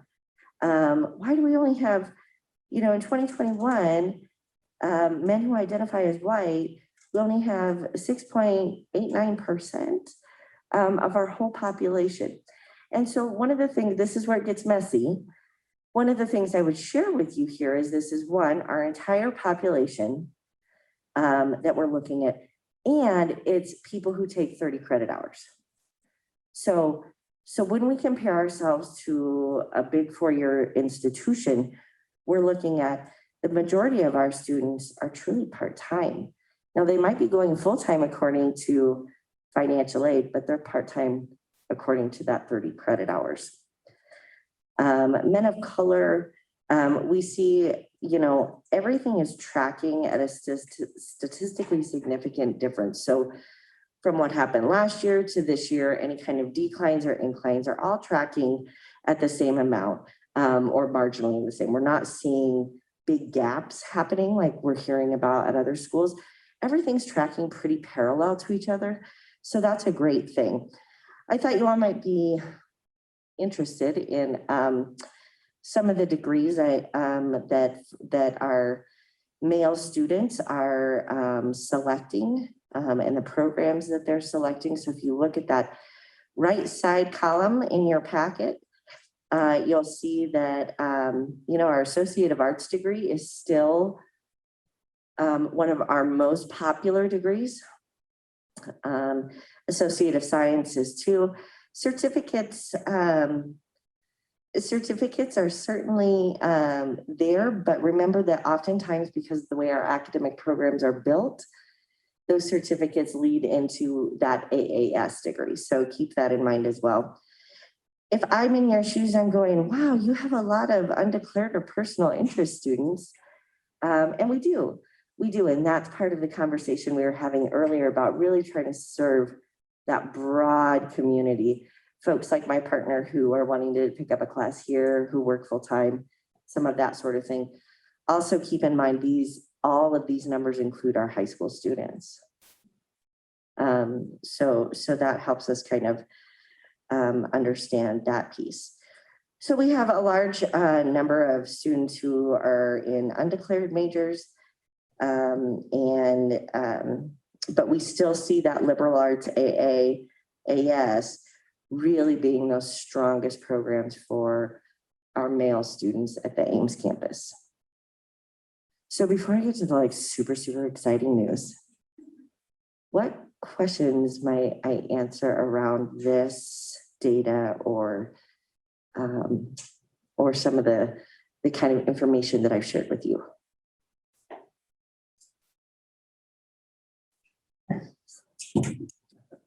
Some since I brought it up, so. That was what I was working for. That's a lot of data. That's a lot of data. It is a lot of, oh, yes, please. Have you looked at it based on like age groups? Like a 5-year group, age group, or? You know what, we haven't disaggregated the data. However, when we were having that conversation earlier, I made a note to myself, oh, this is a group I want to look at, is our age groups, and look at different age populations. So in addition to gender and folks of color and different populations there, I think looking at what age groups are doing what will give us some really good insight and help you all understand as you're working with your constituents and talking to folks, you know, these are the kinds of people that can really benefit from Ames. And then these numbers that you analyze, which is wonderful. It's really nice. You laid it out very nicely. How does this differ from the other years? I mean, greatly as far as because of the COVID, I'm assuming. Right. Again, we're seeing a significant, well, not significant, I suppose it would be, I need to be careful with that word. Yes. We're seeing a downturn in all of our data this year, in all of our enrollment across every subgroup as a result of COVID. Right. Our IRNA director, Jeff Adcock, and I joke around about the COVID factor. And we can't quite put our finger on what it is, but it's around 10 to 13%. And we're seeing it everywhere. Sure. And so that's very similar to what we're seeing here. Now, fortunately, what I feel really proud of at Ames is that other schools and throughout the state of Colorado, actually, they have been talking about how much more COVID impacted communities of color than it impacted white communities. And based on our data, we are not seeing that here. And so for me, that says that Ames is doing a great job serving both our students of color and our traditional students who have not been historically excluded from college. So that makes me feel very proud. But high school students have been least affected by COVID. Is that kind of indicative of some of this information? You know, it's interesting, Trustee, how it is when we looked at the head count change. If we go up to that top left and we see head count change from previous year, we see that high school was at, the previous year was at 13.25. We had, and now we're at 18.22 for this year. So the thing that's really fascinating about that is, from my perspective, I'm going, oh, so all these kids needed to stay home and take classes from home. Why not just take online classes from college, right? I found that really fascinating because we see that uptrend a little bit. You wouldn't be able to trace that to a guidance counselor, say, hey, you can go to Ames, do the same thing. That might be, I don't know, is that promoted? It could be. We could dig and see what we found. I think, you know, one thing I would say is we have an excellent high school programs here at Ames, thanks to Dr. Rothamer's leadership. Sure. No. And they do an incredible job really working with the high school counselors and making sure they know what's available to concurrent students. So, okay, so this is what I've been waiting for like the last 3 days to tell you if no one else has questions. Last Wednesday, we announced that Ames was going to do free tuition for summer. I remember the meeting that we were sitting in, and Chuck Jensen said, what if we offer free tuition for summer? What do we think that would do? And then it just blossomed into this incredible idea, and marketing got on board, and then everybody got on board. So we are up in our enrollment from where we were a week ago, or from where we were last year this time. Right now, as of summer, we have a 30% headcount change. We're up 30% from where we were last year at this week in the semester. And we're up almost 40% FTE. I know, oh my gosh, but it gets better. There's more. So in the last week, we have seen a significant change. Now, keep in mind, we only announced free tuition last Wednesday. So we're at Wednesday now, just 1 week. In the last week, we've seen a 17% increase over where we were the week before. So we increased 17% more this last week than we had to increase prior to that. So week over week. So if you want me to let's get out of the statistics, make it feel normal. Last week, between last Wednesday and this Wednesday, we have enrolled 253 students. Okay. That is our community, because we did trace it back and we wanted to know who are these folks who are registering. And what we found, of course, because of our amazing marketers over there, is that it's our in-district students. And so, yeah, it's the majority of our in-district students. So great job to Ames. I'm super excited I could be the one to tell you about it, because I expect this to continue to just go up. But this to me says we're meeting our mission, we're serving our community in a meaningful way. And that's what they've asked us to do. So thank you. Sarah, was that for in-district students, that offer, or is that? In district, Okay. in district. Great job. Thank you. Thank you. Have a wonderful day. Is there a breakdown on whether these are new students, returning students, or?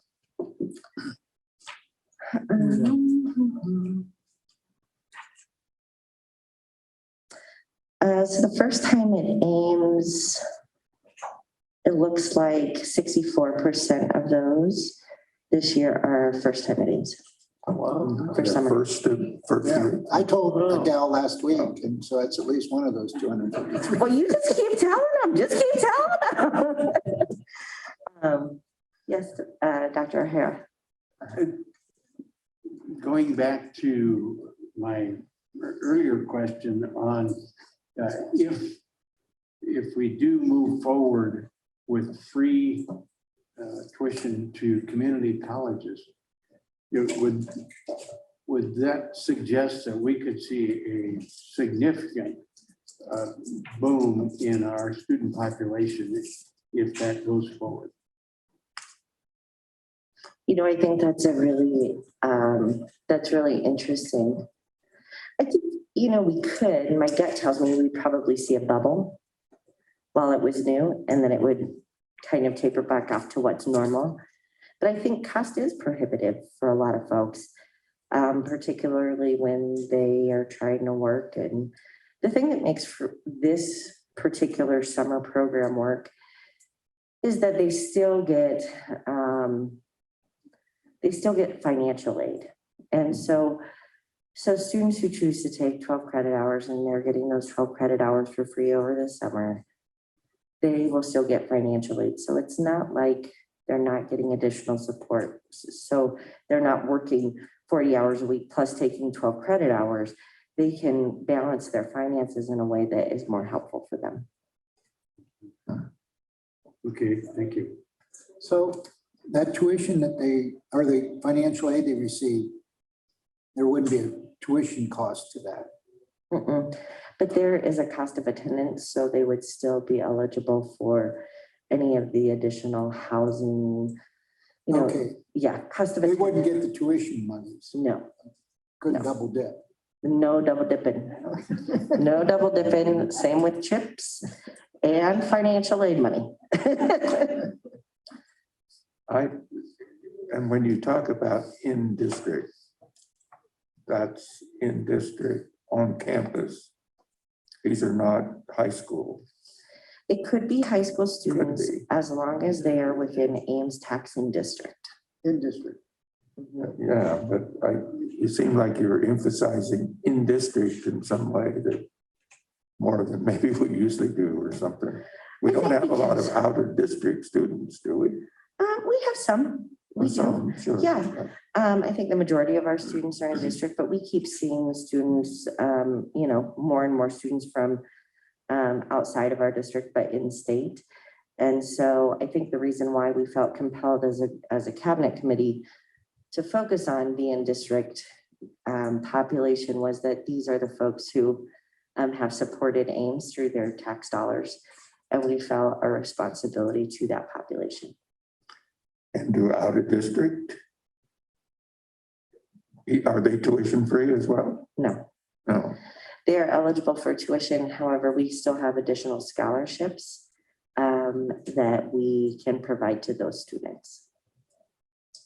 So the scholarships would typically apply to everyone, now are going to mainly go to our out of the district students because that's just the way the money works out. Okay, thank you. All in all, we're up by a lot. So I'm excited to share that with you. Thank you. Thank you, Dr. Orskamer. Appreciate it. Fill up that roll. Yeah, okay. So the next on our agenda under President's Report is my community meetings of note from the last month. You have that list in there. It's pretty self-explanatory unless you have any questions. I've spent a bit of time this month on AFIT, the Alliance for Innovation and Transformation, their executive director interviews. So this calendar year, I am the president of AFIT, the National Organization for Innovation and Transformation. And our executive director is retiring at the end of this year. So as president of their board, it falls to me to lead their executive team through the hiring process. So I've spent a good amount of time this last month on those kind of interviews, reference checks, et cetera. So, and deliberation meetings and we'll be moving forward with an offer shortly, I hope. So that's what all of those meetings are at that first bullet point. Any questions on that? No. Okay, going to the employee report, just a couple of new positions, a couple of folks retiring and moving internally. Usually what we'll see at our next official business meeting, in August, will be a very long list of these things, because typically this summer, spring, summer is when higher ed tends to move with regard to positions and hiring. So that's pretty typical for this time of year. And other than that, I think that's it, unless you have any questions. No. Thank you, Chair. Dr. B. And the AFIT, what's the acronym for again? The Alliance for Innovation and Transformation. It's a national organization. It used to be called Sequin, Continuous Quality Improvement Network. Very nice. Yeah, thank you. Sure. Okay, anything else? Okay, thank you, Dr. B, for the report. Appreciate it very much. All right, comments from board members. Who'd like to lead it off? Heidi? Oh, I'm sorry. Sure, I'll lead it off.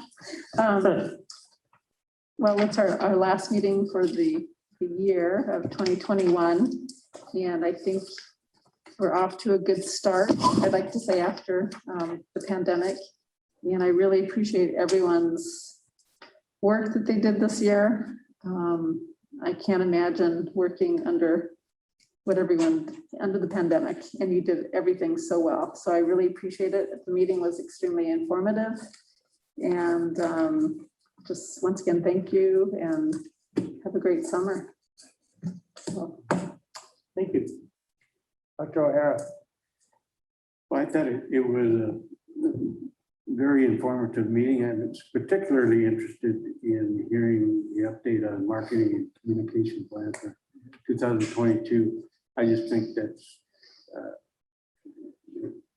one of those areas that needs more emphasis, because many people in our district don't know how good Ames is and aren't aware of the variety of the programs that we have. So great job in putting that plan together.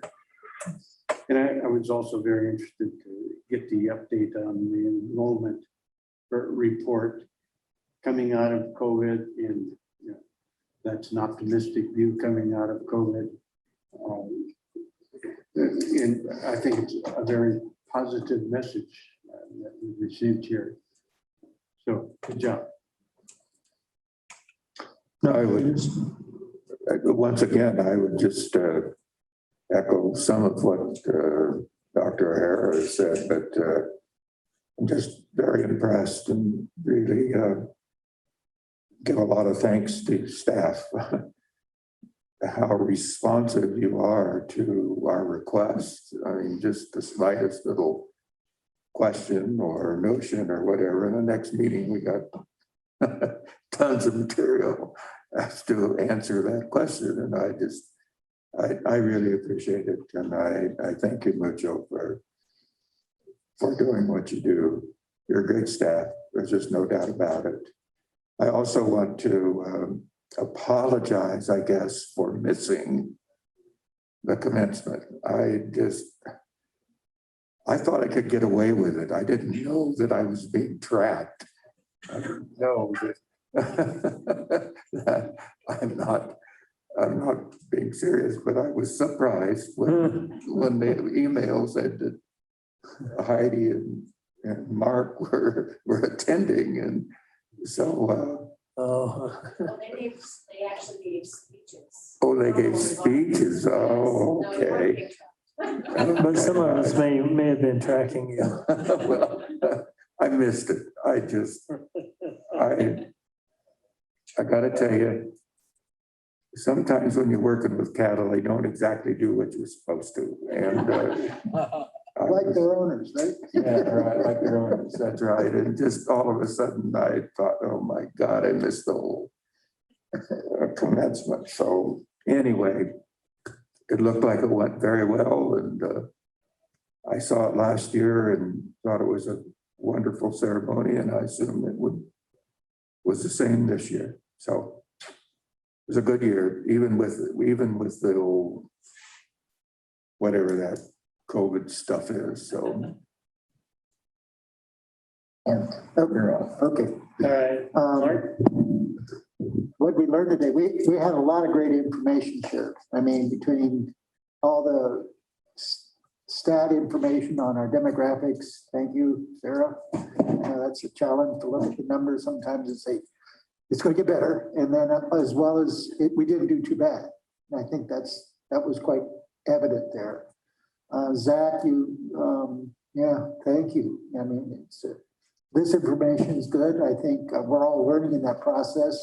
You just don't invent that wheel over again in one day. It takes some time to get the data in front of you. And those are the questions I like to ask when it comes to marketing, because I always like to know what you spend per dollar you generate.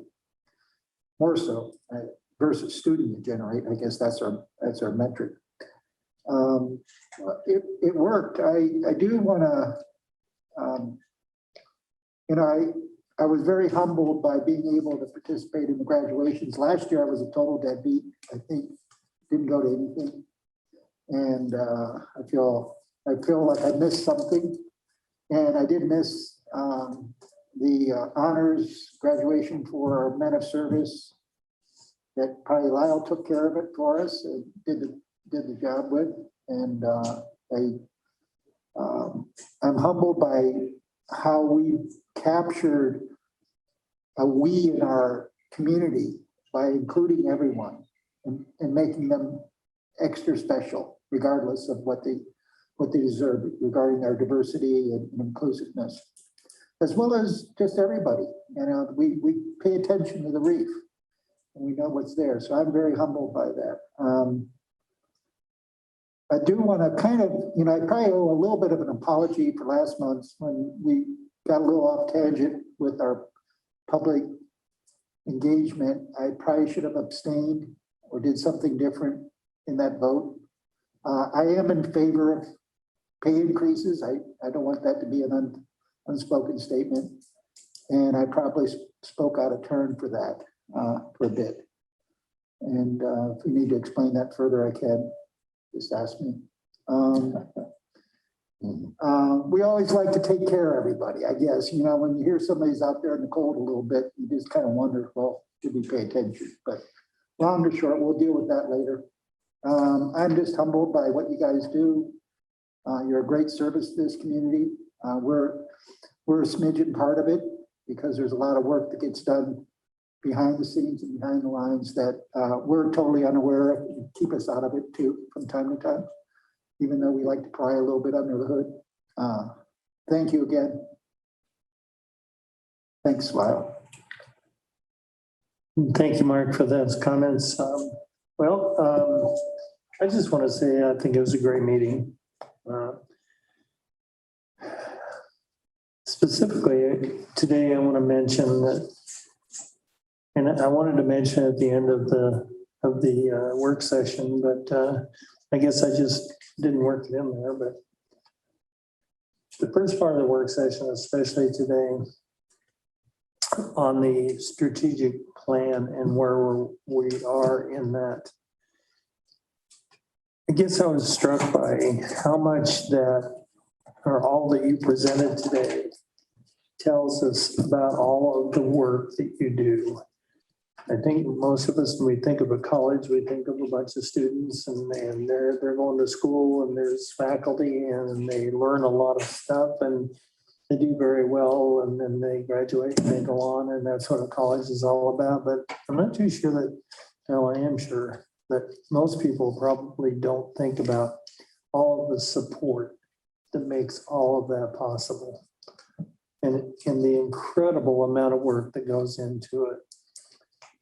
And hearing what you all reported to us today and what's going on and the things you've accomplished is just incredible to me. The amount of work that you're doing in addition to all the other stuff. So I think we should all be incredibly impressed. I know I am with all of that.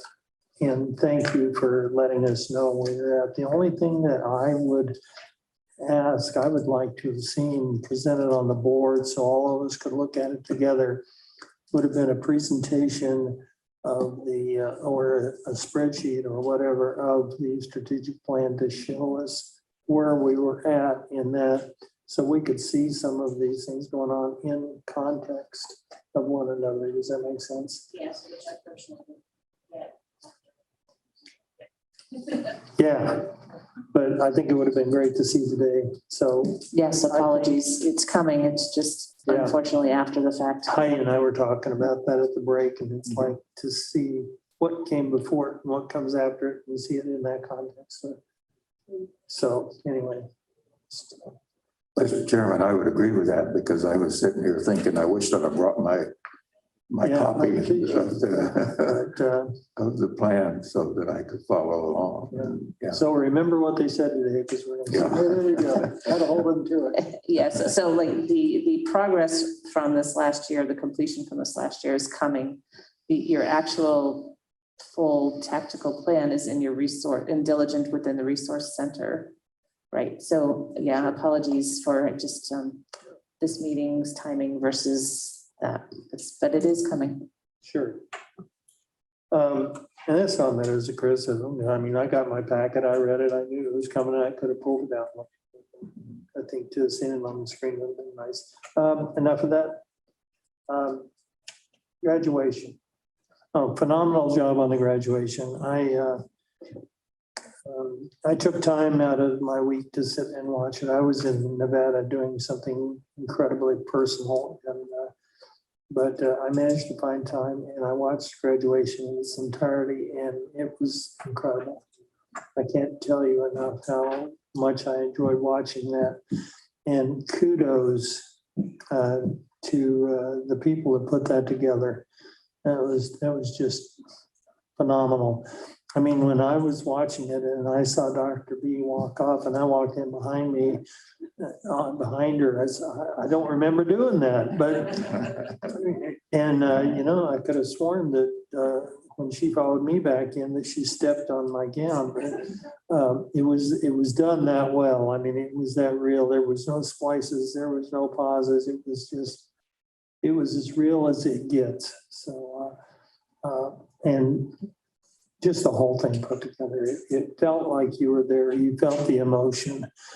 I think Dr. B and I talked about earlier, and we kind of agreed on that. You could actually feel the emotion in sitting and watching that. And my wife commented on how wonderful it was too. So thank you for a job well done, and thank you for providing our communities with another group of fabulous graduates. So, thanks for today's meeting. It was great, very, very informative, incredible. The marketing part was great. I won't go through all that again, but I'll certainly echo what my colleagues said today about all that. Thank you, Zach. So, okay, assessment of the board meeting plus Delta. Did we learn anything today? I think we kind of gone through that already, haven't we? We learned tons, so I appreciate that. Anything not work today? I thought everything went very smoothly. I don't think any changes in that. I would like to maybe suggest, as Lyle and I were talking about not having the tactics, the goals in front of us, but that it's forthcoming. What you just said, that it's on resource. I found it after you told me where to go. So maybe sometimes when that happens, maybe recommend that we go in and, because I am so visual, it would have been nice to see even what you had done. And then, so even though the numbers are changing, at least we could see where we were. That was my only. Okay. So, Thank you for that. Yeah. Yeah. Okay, anything else? Okay. Mr. Chairman, I'd yes, just like to make one final comment, sort of silly, but I was just thinking, as I was getting ready for the meeting today, I thought of myself, I wonder what gift we'll get today. That's silly, right? And we got a gift, and it's wonderful. I'm sitting on it. It's a great pillow as well as a blanket. So. Oh my gosh, that's funny. All right. It's all about the swag. It really is. All right. Any other comments? Okay, again, thank you. And with that, meeting is adjourned.